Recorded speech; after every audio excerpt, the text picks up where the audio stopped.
Imagine being one of the hottest music groups in your country, with chart-topping hits, sold-out tours, and a dedicated fan base, only to gamble it all on a bold dream of international stardom.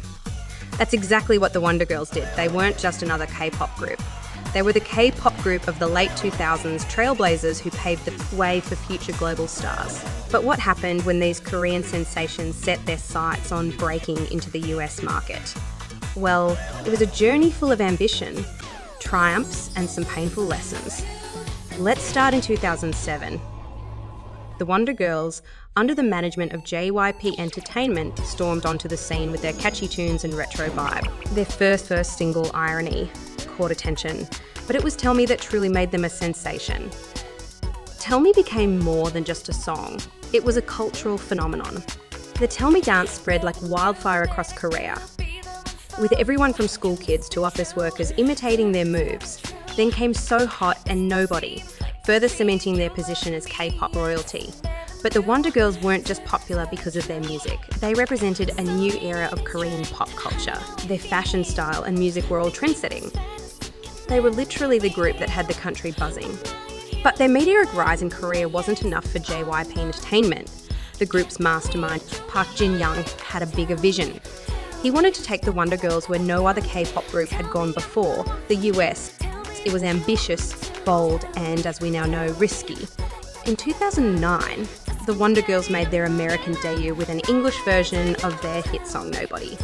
And on October 31st, they became the first Korean act to land on the Billboard Hot 100 in over 30 years, peaking at 76. It was a huge moment for K-pop as a whole.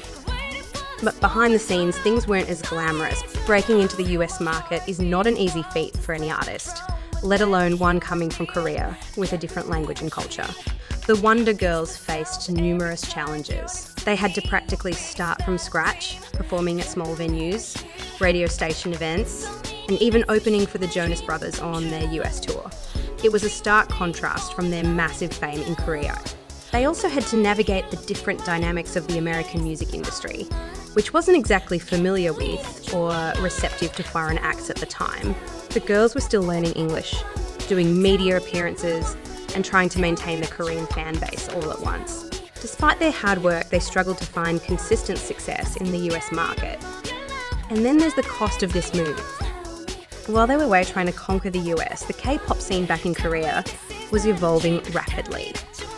New groups were emerging, and by the time the Wonder Girls returned, they found it difficult to reclaim the top spot they once held. The industry had moved on, though their time in the US didn't bring the massive commercial success they had hoped for.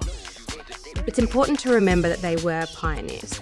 They opened doors for future K-pop groups like BTS, Blackpink and others, who have since successfully conquered international markets. The Wonder Girls' journey, both the highs and the lows, helped lay the groundwork for the global K-pop phenomenon we see today.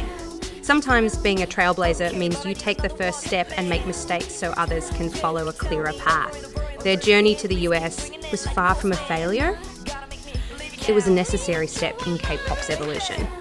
And while the Wonder Girls may not have reached the pinnacle of US stardom, they remain icons in the world of K-pop for their boldness, their music, and their undeniable influence. If you loved this deep dive into the Wonder Girls' career, hit that like button and don't forget to subscribe for more stories about your favourite K-pop legends.